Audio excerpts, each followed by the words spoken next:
কোন তদন্ত কমিশন হয়েছে? আরে তো আমরা এখানেই তো টিয়ার গ্যাস থেকে যেতে চাই, ওইখানে গেলাম কখন? আর ওইখানে একটা গাড়ি ভাঙা হইলো না, কোনো গাড়ি ভাঙা গাড়ি ভাঙা তাকে গাড়ি ভাঙতো নাকি? এই হসপিটালটা কে ভাঙলো? সরার সময় তো জবাব দিতে পারবেন? আর প্রধান বিচারপতির বাড়িতে ফটকদের ছায়া 3 জন বসা ছিল ওইখানে, আর সেই প্রধান বিচারপতির বাড়িতে আলাদা ভাঙচুর করছে জন্য আমরা মামলা দিচ্ছেন।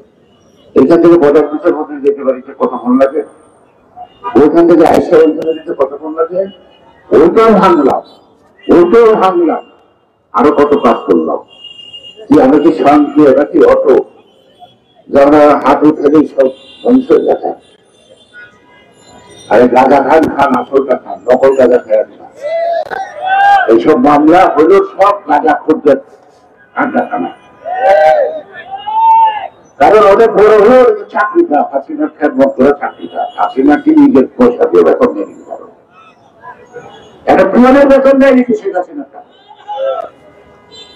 কেন জনগণের খবর থাকে? কি কারণে? আনার হত্যা হইলো কি পারদর্শী পুলিশ, এই পার ও পার। এখন করি আনার যে খুন হচ্ছে এটি তো কনফার্ম না। যারা করছে রাস্তা করে টুকে করি, এই যে আনার যে খুন হচ্ছে এটা তো বিশ্বাস করে না। কি নেই কোথায় মুখের কথা হবে না, আলামত লাগতো, সেই আলামত এখনো তারা আবিষ্কার করতে পারে। এই যে যখন বললেন তারা আমাদের কেন খুন করলো জানেন না, ওই কথাগুলি বলে না, ওই কথাগুলি পত্রিকা প্রকাশ করেন না কেন? কি কারণে এক দেশ থেকে আরেক দেশকে খুন করলো তার অন্ধকার জগৎটা চাপা দেন কেন? খুনের বিচার করতে হবে, এটা ঠিক আছে। খুনটা আমরা কোনো মতেই আবারও নিতে পারি না, প্রত্যেকটা খুনের বিচার হওয়া উচিত। কিন্তু সে যে খুন হলো, যাদের যে খুন হইলো, কি কারণে খুন হইল, তার অন্তর্গত জগৎ, তার হুন্ডি ব্যবসা, তার সমাজ ছাড়ানো, এটা তার জগতে বোধহয় অনেক আগর বল আটকে যেতে পারে। এখন খালি আনারের প্রতিদিন পত্রিকা হেডলাইন, জাতীয় নেতা এখন আর দেশের কোনো সমস্যা নাই। আর বাজেট সামনে করবারই না, তার মধ্যে অনেক ছোট ছোট গরুর ফার্ম আছে না, 10টা 20টা 30টা করে বাজেট, এগুলোকে নানা ধরনের জিনিস খায় মোটা তাজা করে নাকি, তারপরে কোরবানির থাকে না। এবার বাজার হলো সুদ, বদমাইশ, লুটেরা, ঘুষখোর, দুর্নীতিবাজ, মুদ্রা পাচারের কাজে মোটা তাজা করার বাজার। এই বাজারটা পুরা তাদেরকে মোটা তাজা করার বাজার। এই বাজারটা জনগণের জন্য না। ছাত্ররা ইন্টারনেট ব্যবহার করে আজকাল ছাত্ররা সেটার উপরে ট্যাগ বাড়াইছে, সেটার উপর ট্যাগ বাড়াইছে, অর্থাৎ সাধারণ মানুষ ব্যবহার করবো সবগুলোর উপর ট্যাগ বাড়াইছে।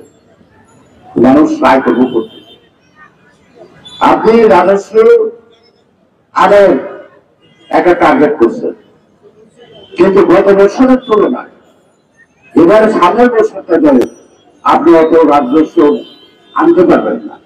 রাজস্ব আদায়ের ক্ষেত্রগুলি সংকুচিত হয়ে গেছে, রপ্তানি হ্রাস পাইছে, উৎপাদন হ্রাস পাইছে, আমদানি হ্রাস পাইছে, ডলারের দাম বেশি, তাই কারণে জিনিসপত্রের দাম বেশি।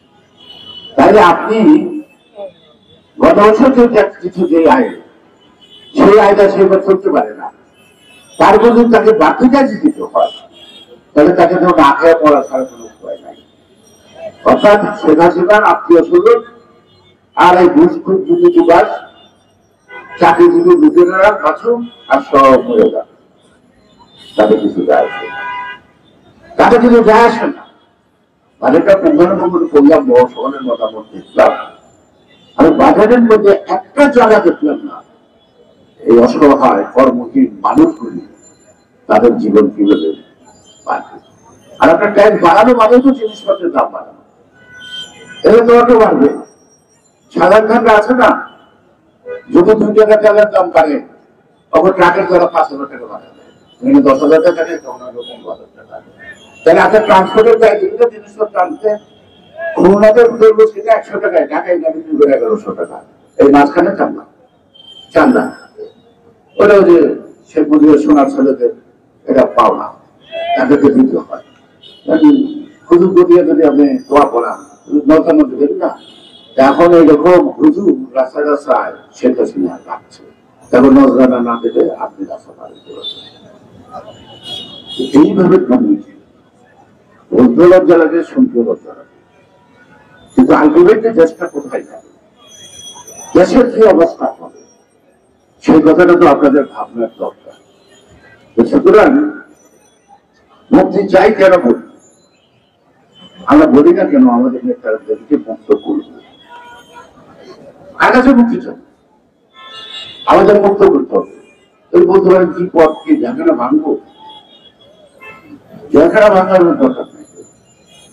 যার কারণে এরা বন্দী আছে তাকে চেয়ার থেকে সরাই দিলে তো সমস্যা, ওই আন্দোলনটা করে আমাদের যে নীতি আন্দোলন ভালো লাগে না, নীতি ছেলেকে তার কথা শুনে মানে অনেকের অসহায়, হাত পাতাছি হাসিনার কাছে, আমরা হাত নাই ধরে না ধরে এগুলি করতাম, চাইলেই তো সমস্যার সমাধান হয়। সুতরাং আমরা তো শোক তাপ করি কেন, আমরা শত্রু নিয়ে আঘাত করি না কেন, আমাদের কাছে আঘাত আসলে আমরা পাক আঘাত করি না কেন? আমার কি বেঁচে থাকার অধিকার নাই? যদি আমার বেঁচে থাকার অধিকার থেকে সংবিধানে, তাহলে আমি বাঁচবার জন্য আমি কেন পাক আঘাত করবো? আমরা কেন অন্যায়ভাবে আঘাত করবো? সে পোশাক পরিত হোক আর পোশাক ছাড়া হোক, আমার গায়ে আঘাত করার অধিকার কোন শীর্ষে শেখ হাসিনাকে দিয়ে দিচ্ছে, আমাকে রক্ষা করার দায়িত্ব দিচ্ছি তাদেরকে। আমি যে বিপদে পড়ি, রাস্তায় কাউকে আক্রমণ হই, পুলিশের দায়িত্ব আমাদেরকে পাঠান, আভ্যন্তরীণ নিরাপত্তা, জনগণের নিরাপত্তা দেওয়ার দায়িত্ব পুলিশের, পুলিশের জনগণের উপর হাত তোলার অধিকার নাই। সুতরাং আমরা তাদের নিয়ে এত কথা না বলা, তাদের কাজ তারা করুক, আর দেশের নাগরিক হিসেবে আমাদের যে অধিকার আছে সেই অধিকারটা আমরা প্রয়োগ করি। এই বাইরে কোনো কিছু ওইটা কোনো না, এটা দানব বসে বসে সরকারি, আমি করুক মানব বন্ধ কি হবে? এরপর থেকে দানব খারাপ করে, দানব ধরার প্রোগ্রাম করেন, এখানে আঘাত যেটা গোষ্ঠী ধরেন সেই পথ ধরে মুক্তি চান, কোনো দেশটাকে বাঁচাতে চান, যদি বাংলাদেশ নামক দেশটার অস্তিত্ব পৃথিবীর ভিতরে করতে চান, তাহলে আপনাদেরকে গণতন্ত্র সোজা করে দাঁড়াতে হবে। কত মানুষ মারা গেছে যুদ্ধের সময়, তার কামড় মানুষের জীবন থেকে হবে দেশকে যদি রক্ষা করতে চান। স্বাধীনতা আনা যত কষ্ট, তার চেয়ে বেশি কষ্ট করে রক্ষা করা, তার চেয়ে বেশি কষ্ট করে ঠিক এইটা। সে কারণে কখনো সুদান বলে দিয়ে ওঠেটা এটা নিয়ম নাই। কিন্তু বসে যে বারবার বসে মাথাটা রোজা থাকে ভালো লাগে না, রোজাটা থাকলে কাপড় হাত থাকে, তাহলে আপনারা তো বসির ব্যবস্থা করতে হবে। সোজা কথা একটু কোনো লাভ হচ্ছে না, আর একটা লাল লজ্জা আছে, লাল লজ্জা আছে কাপড় চোপড় যখন পরে লাল লজ্জা আছে, কিন্তু সকল লজ্জা যে কাপড় দিয়ে ঢাকা যায় না, এটা সেটা সেটা জানে না, তার দলের জানে না, বেহার মতো কথা হয়। এই যে ঢাকা লেগে গেছে অর্থমন্ত্রী, আরে বলা না হোক তোমার প্রশ্ন করছে তো অর্থনীতির উপর, তোমার তো জিজ্ঞাসা নাই যে তোমার কয়টা বই, এটা জিজ্ঞেস তুমি আমাদের রাখবো কেন? তুমি যে ছবক দিচ্ছ অর্থনীতির উপর, তার উপরে সামনে ধরে প্রশ্ন করছে, তুমি তো জবাব দিলা, হিসাব নিলে হবে নাকি? তোমার যদি জিজ্ঞেস অন্য কারণ প্রশ্ন করতো তাহলে তুমি রাখতে পারবে, এটা দিবেন আপনারা প্রশ্ন করেন ঠিক না? সে কারণে আজকে এই বাজেটেই দেখবেন, এই বাজেটে কিন্তু হাসিনা করা হয়েছে, এই বাজেটে এবং এই বাজেটটা করে যারা রাজস্ব আদায় করবো তারা হলে উদ্ধার করা একটা দোকানে কি দেবে না দেবেন ক্যাশ ফেলে গেছে দোকানে সকালে জরিমানা কথা বলবে এগুলি শুরু করল মানুষ বাঁচবে কি না মধ্যবিত্ত শ্রেণীটা বাঁচব কর্মহীন মানুষগুলো কিভাবে বাঁচবো এইখানে শিল্প খাতে ব্যয়ের কোনো কথা নাই আর ঋণ খেলাপি বাংলাদেশ বিহারি টাকায় 1,85,000 কোটি 1,85,000 কোটি টাকা কিন্তু ঋণ খেলাপি প্রায় 4 লক্ষ কোটি টাকার উপর তার মধ্যে 1 নম্বর ঋণ খেলাপি সরকার নিচ্ছে প্রতি বছর ব্যাংক থেকে ধার নেয় ধারের টাকা পরিশোধ করে না আমাদের টাকা কোথায় ফেরত দেবো আমাদের কাজে সুদের টাকা কোথায় দেবো মানুষ যখন ব্যাংক থেকে টাকা রাখতে ভয় পায় আবার কত কথা জিজ্ঞেস করে এই মেয়েরা 10,000 টাকা জমা দিলে আয়ের উৎস জিজ্ঞাসা করো যদি আমাকে এত টাকা ব্যাংকে জমা দিচ্ছে সেই আয়ের উৎসের খতিয়ান দেখা যাবে ব্যাংকে প্রত্যেক ব্যাংকে সে ফর্ম ফিল আপ করছে কিনা প্রত্যেকে টাকা সে জমা দিচ্ছে জান আমি 10,000-20,000 টাকা দেয়া আপনার নাম লিখতে দেবো বাপের নাম লিখতে হবে একজনের নাম লিখতে দেবো আপনার টাকা বলতে হবে পাইকারি এটা লিখতে হবে শত শত কোটি টাকা ব্যাংকে জমা করলো তার আয়ের উৎসটা